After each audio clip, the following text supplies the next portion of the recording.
दोस्तों नमस्कार, मैं Rajnish Kumar PVR aquaculture farm से।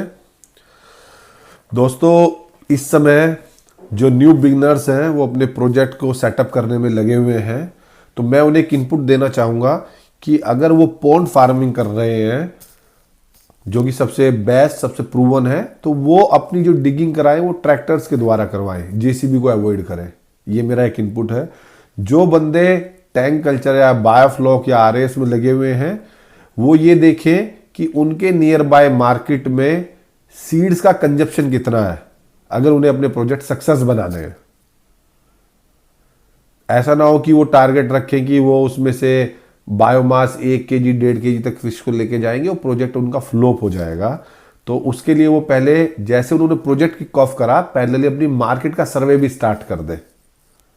अगर आपके पास मार्केट का इनपुट्स रहेगा कि मेरे नियर बाय, मेरे मंडल में, मेरे डिस्ट्रिक्ट में, मेरी तहसील में 25-30 फार्मर्स हैं जो कि बड़ी दूर से सीड लेके आते हैं, तो आप उनके लिए एक बहुत ही अच्छे रिलायबल सोर्स सीड सप्लायर बन सकते हैं। ये मेरे इनपुट्स हैं दोनों मेन पद्धति के लिए जो इसमें फार्मिंग करने चाहते हैं।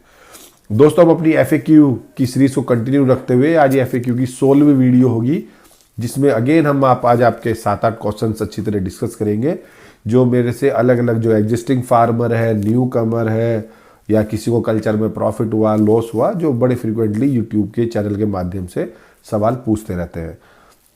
तो एक भाई ने क्वेश्चन पूछा कि क्या हमें लाइसेंस रिक्वायर्ड है, नहीं है। मैंने कई बार पहले भी बताया हुआ है, आज दोबारा रिपीट करता हूं। हमें मछली पालने के लिए लाइसेंस रिक्वायर्ड नहीं है, लेकिन हमें अगर सब्सिडी लेनी है PMSY जो प्रधानमंत्री मत्स्य संपदा योजना है, तो मिनिमम हमें 10 ईयर्स की अपनी लैंड का एग्रीमेंट करना पड़ेगा, चाहे आप किसी भी पद्धति में कर रहे हो। अगर आप इवन टैंक कल्चर भी कर रहे हैं तो ऐसा नहीं है कि आपको उसमें एग्रीमेंट नहीं चाहिए, चाहे आपकी अपनी लैंड हो अदरवाइज आपकी लीज की हो। मिनिमम 10 ईयर्स लीज का एग्रीमेंट चाहिए, केवल यही आपकी एक रिक्वायरमेंट है। अन्यथा हमें ना किसी डिपार्टमेंट का कोई अप्रूवल चाहिए, ना आपको किसी पोर्टल पर रजिस्ट्रेशन करना है।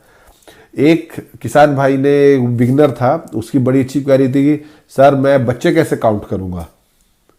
तो दोस्तों मेरा बड़ा फोकस रहता है इवन बाई ट्रेनिंग में भी कि जो बंदे दूर से आ रहे हैं पढ़ने या दूर से कुछ अंडरस्टैंडिंग करने आ रहे हैं वो सिली से सिली क्वेश्चन भी पूछे, जिससे कि उनके डाउट सब क्लियर हो जाए।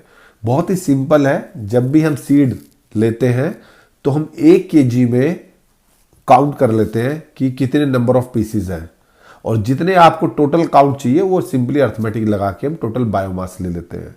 हम उसमें सैंपल बेस पे भी करते रहते हैं। एक उदाहरण के तौर पे मैं बता देता हूं।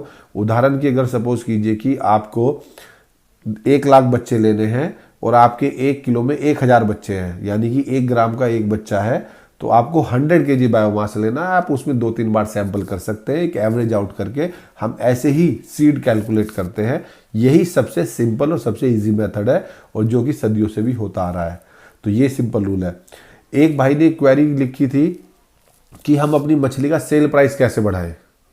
बहुत ही अच्छी सवाल है और बहुत ही आपको उस पर फोकस करना पड़ेगा। तो पहला तो आप आपको अपनी फिशेस सारी सेल जिंदा करें, लाइव फिश आप मार्केट डेवलप करें अपने एरिया में। दूसरा, अगर आप वॉल्यूम में स्केलेबल कर रहे हैं तो आप पहले डेवलप कीजिए कि जो भी मछली आप कर रहे हैं आप उसको होलसेल में नहीं, कहीं ना कहीं धीरे से ड्रिफ्ट करके रिटेल में लेके जाएं, तो आपके ऑटोमेटिक प्राइस बढ़ेंगे। आप उसको प्रोसेस, फ्रोजन, सेकंड स्टेप पे लेके जाएंगे तो आपके प्राइस बढ़ेंगे। लेकिन आपके प्राइस बढ़ाने वो आपके हाथ में ही है। वो ऐसा नहीं है अगर आप आज ही 4 गाड़ियां आप सोच रहे हैं आज 4 टन आज ही सेल कर दूंगा मैं, तो कोई आपको अच्छा प्राइस नहीं देने वाला। तो 2-3 सिंपल रूल्स अप्लाइए, लाइव फिश मार्केट डेवलप कीजिए, स्मॉल क्वांटिटी में बेचिए, और मैक्सिमम टाइप कीजिए रिटेल काउंटर से जो हर रोज 40 से 50 किलो सेल करते हैं। आप देखिएगा 1-2 साल में वो सारे रिटेलर्स आपके फार्म पे आने लगेंगे, तो ऑटोमेटिक आपका प्राइस बढ़ जाएगा। पैरेलली अगर आपको अपनी शॉप में जाना है या आपको कहीं पे 3-4 जगह टाइप्स करने हैं, तो आपको उसका बैकवर्ड इंटीग्रेशन के लिए फार्मर से भी टाइप करने पड़ेंगे, जिससे कि आप कंटिन्यूस सप्लाई दे पाए थ्रू आउट द ईयर, तभी आप वो प्राइस मैच कर पाएंगे। एक किसान भाई की क्वेरी थी कि सर हमने कहीं वीडियो में पढ़ा है मल्टीपल इनपुट और मल्टीपल आउटपुट, यानी आपकी बहुत बार स्टॉक कीजिए एक पोखर में और बहुत बार आप हार्वेस्ट कीजिए। दोस्तों ये एक बहुत ही अच्छी पद्धति भी है जिससे कि आपका कैश फ्लो मेंटेन रहता है। आपने उदाहरण के तौर पे आपने एक बड़ा पोखर लिया, उदाहरण 10 एकड़ का, तो और आपने उसमें आईएमसी का कल्चर करा या कैटफिश का कल्चर करा, तो आप उसमें जो स्टॉकिंग करें वो आप एक साथ ना करें, आप 2 से 3 महीने के अंतराल पे करें, या पैरेलली क्या करें कि आप डिफरेंट साइज का स्टॉक करें। लेकिन यहाँ पे साइज पे हमें ये एंश्योर करना है, ये दिमाग लगाना है कि जो भी मेरा सबसे छोटा साइज हो वो भी उतने का दाना खा ले जो बड़े साइज का हो। जैसे कि अगर आपने 100 ग्राम, 300 ग्राम और 500 ग्राम की मछलियां स्टॉक करी हैं तो वो सब 4 खा सकती है। लेकिन अगर आप वहां पे आपने साथ में कोई 10 ग्राम का बच्चा स्टॉक कर दिया है तो जो बड़ी मछलियां रहेंगी वो 10 ग्राम वाले को नहीं खाने देंगी।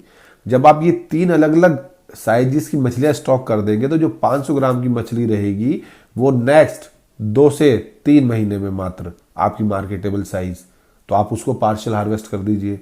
अब वो 300 ग्राम वाली थी वो 4 महीने में आपकी मार्केटेबल साइज मैं पूरे कंट्री का बता रहा हूँ, जो एवरेज 1.25 किलो का मार्केटेबल साइज है।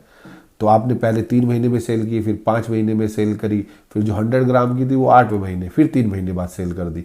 तो जितना आप हार्वेस्ट करते रहें, क्योंकि जब आप हार्वेस्ट करेंगे तो आपको बायोमास भी पता रहेगा और एवरेज काउंट भी पता रहेगा, उतने दोबारा से बच्चे स्टॉक करते रहे। तो उससे क्या रहेगा, आपका कैश फ्लो मेंटेन रहेगा। आपने जितनी बार स्टॉक करा, जितनी बार आप निकालते रहे। लेकिन ये छोटी वाटर बॉडीज में फिजिबल नहीं है। इसके लिए या तो आपके पास नंबर ऑफ पॉन्ड्स बहुत ज्यादा हो या बहुत बड़ी वाटर बॉडी हो, वहां पे ये फिजिबल है। एक भाई ने क्वेरी की कि उसकी मछलियां खाना नहीं खाती, वो बड़ा परेशान हो जाता है। दोस्तों मछली ना खाना खाए उसके लिए मैंने एक स्पेशली एक वीडियो भी बनाई है, किन कारणों से वो नहीं खाती, आप उसे जरूर देखें। पैरेलली मैं आपको बताना चाहूंगा कि जब मछलियां खाना नहीं खाती तो हमें उसका रीजन, उसका कारण को एनालाइज करना पड़ेगा कि क्या कारण है। मौसम चेंज हो रहा है, ओवर फीडिंग हो गई है, पानी के पैरामीटर खराब है, फिश को कोई डिजीज आउटब्रेक हो रही है, उसकी हेल्थ सही नहीं है। तो उसके लिए बहुत सारे फैक्टर्स हैं, वो हमें एनालाइज करने पड़ेंगे। उसके लिए सिंपल एक आप वीडियो देखें तो आपको पूरा पता चल जाएगा। एक भाई ने क्वेरी लिखी कि कुछ ऐसा हम कर सकते हैं कि ठंड में मछलियों की ग्रोथ हो। दोस्तों उसके लिए मछलियां सब कोल्ड ब्लडेड होती है हमारी, उसमें आपको ये देखना है कि आपको वाटर का टेम्परेचर मेंटेन रखना है।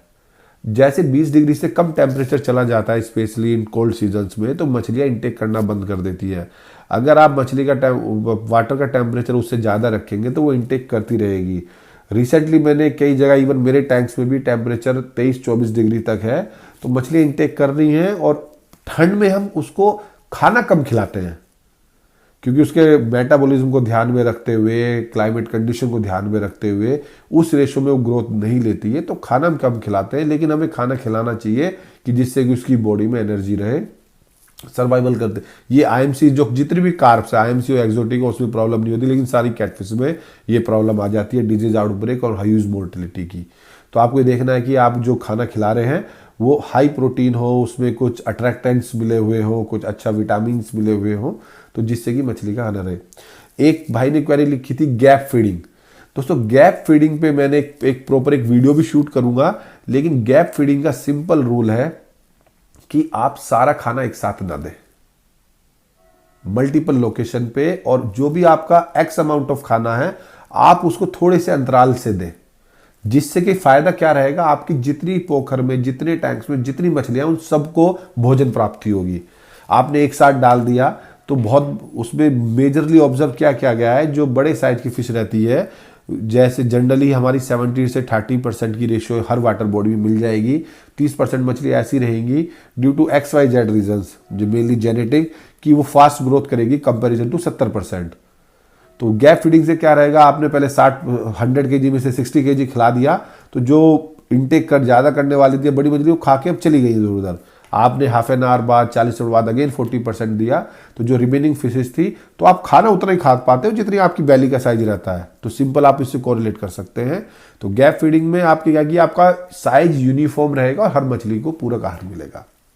तो दोस्तों बने रहे अपने PVR एक्वा यूट्यूब चैनल पर, और ज़्यादा से ज़्यादा कमेंट करें, अपनी क्वेरीज को मेंशन करें, और नए किसान भाइयों को कोशिश करें, नए किसान भाइयों तक ये वीडियो पहुंचे।